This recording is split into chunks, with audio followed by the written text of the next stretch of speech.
Excelente, chegando ao final e ouvindo as palavras do Heráclito Forte, também outro depoimento de quem conheceu, de quem conviveu com esse grande homem público, com esse grande estadista, com esse grande economista, Roberto de Oliveira Campos.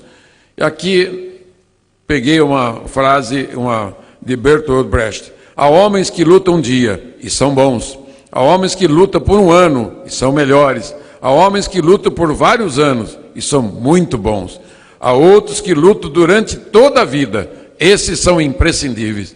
Este foi Roberto de Oliveira Campos, que deixou um legado extraordinário para todos nós brasileiros, e especialmente nós aqui do Congresso Nacional, por ter sido um homem funcionário público, primeiro religioso, seminarista, depois homem público do Itamaraty, embaixador, depois político e de grandes conquistas.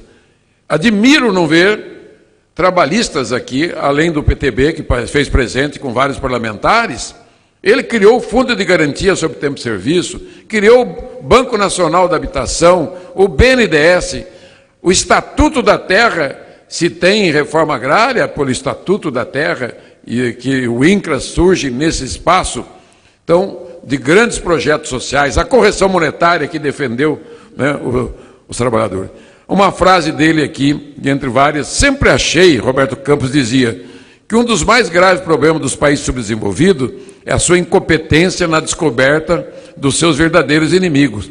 Assim, por exemplo, os responsáveis pela nossa verdadeira pobreza não são o liberalismo nem o capitalismo, em que somos noviços destreinados, e sim a inflação, a falta de educação básica e um assistencialismo governamental incompetente que faz com que os assistentes passem melhor do que os assistidos. Espetacular, né? Frases espetaculares. Outra frase que eu achei sensacional: cometi o único pecado que a política não perdoa, dizer a verdade antes do tempo. Essa que eu repeti, e o Paulo Rabelo repetiu, está na boca dele no vídeo inicial. Por muito tempo, por defender o liberalismo econômico, fui considerado um herege, imprudente. Os acontecimentos mundiais me promoveram a profeta responsável. Maravilhoso, hein? A primeira coisa a fazer no Brasil é abandonarmos a chupeta das utopias em favor da bigorna do realismo. O que os governos latino-americanos desejam é um capitalismo sem lucro, um socialismo sem disciplina e investimento sem investidores estrangeiros. E, por fim, mais importante que as riquezas naturais são as riquezas artificiais da educação e tecnologia.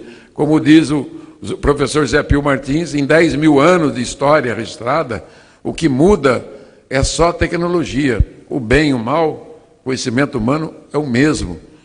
Então, senhores, Roberto Campos está vivo, porque seus ideais estão vivos. E sabe hoje que na crise que se encontra o Brasil, sem precedente, nunca antes na história desse país tivemos uma crise, uma recessão, uma depressão tão profunda, que produziu tantos pobres, tantas misérias, tantos desempregados, 13 milhões e meio de desempregados, 10 milhões de subempregados, de pessoas que aceitam qualquer salário para poder sobreviver, 60 milhões de pessoas inadimplentes, que não têm crédito para comprar um fogão para a sua casa, metade das empresas inadimplentes que não têm crédito para descontar uma duplicata para aplicar na sua empresa, o Estado falido, a União, Estados e municípios, empresas falidas, trabalhadores perderam renda. Esse é o legado que nós recebemos, uma herança maldita que precisamos resgatar, e não haverá varinha mágica, não haverá um passe de mágica, meu caro Panunzio, que está aqui nos honrando nessa sessão, não haverá, se não for por reformas. Roberto Campos sabia, como nós sabemos que somos economistas, que previdência atuária é uma ciência que tem que ter a contribuição, tempo de vida, os acidentes, é uma fórmula exata, não há milagre. Os pobres, os trabalhadores, serão prejudicados se não for feito ajustes nesta contabilidade, nessa projeção da atuária, que é o plano de aposentadoria e pensão dos trabalhadores, de todos aqueles que estão em seus regimes.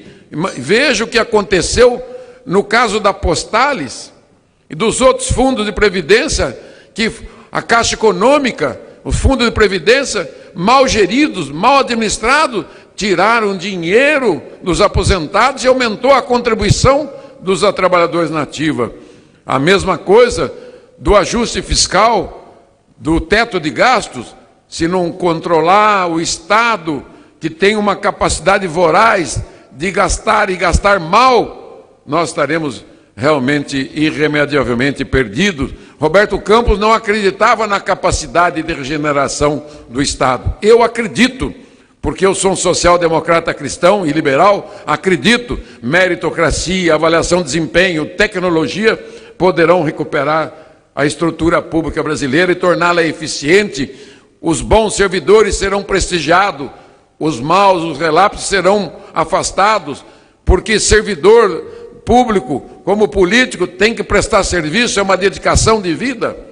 A mesmo da reforma tributária que Paulo Rabelo colocou, que eu estou relatando essa proposta, né? Queremos enxugar, simplificar, introduzir a melhor tecnologia para que o Estado não interfira na concorrência, na formação de preço relativo da economia. O mesmo a reforma trabalhista do Rogério Marinho, nosso companheiro. Nossa missão será cumprida aqui no Congresso Nacional. Que os ideais, que a chama que manteve esse homem público por mais de 50 anos, desde a criação da Organização das Nações Unidas, do Fundo Monetário Internacional, do Banco Mundial, e que esteve participando da vida pública do Brasil nos últimos 50 anos do século passado, nos ilumine. Que Deus abençoe o Brasil, e fica aqui a família de Roberto Campos, aos amigos de Roberto Campos e ao Parlamento brasileiro a honra de poder ter convivido com ele, de ter compartilhado da sua sabedoria, do seu conhecimento, e dizemos assim, cumprimos com a nossa missão, que era de homenagear, e conseguimos, com a presença do Júlio Lopes, do Aleluia, do Paz Landim, do Alfredo Keffer, o discurso de Rodrigo Maia, do Padernei Avelino, do Rômulo Gouveia, que iniciou a sessão, do Alex Canziani, do Carlos Melles, do Benito Gama, do Heráclito Forte, do Panúzio e do nosso grande companheiro Paulo Rabelo de Castro, que se encontra aqui prestigiando como um homem que conheceu e conhece a vida de Roberto Campos como ninguém. Quem puder ir a Curitiba, visite a Biblioteca Roberto Campos na Universidade Positivo, ligue para lá para poder conhecer o acervo, a sua biblioteca que está lá, que materializa, né, o seu trabalho. E um grande abraço a todos. Está encerrada a sessão. 12h08 em Brasília.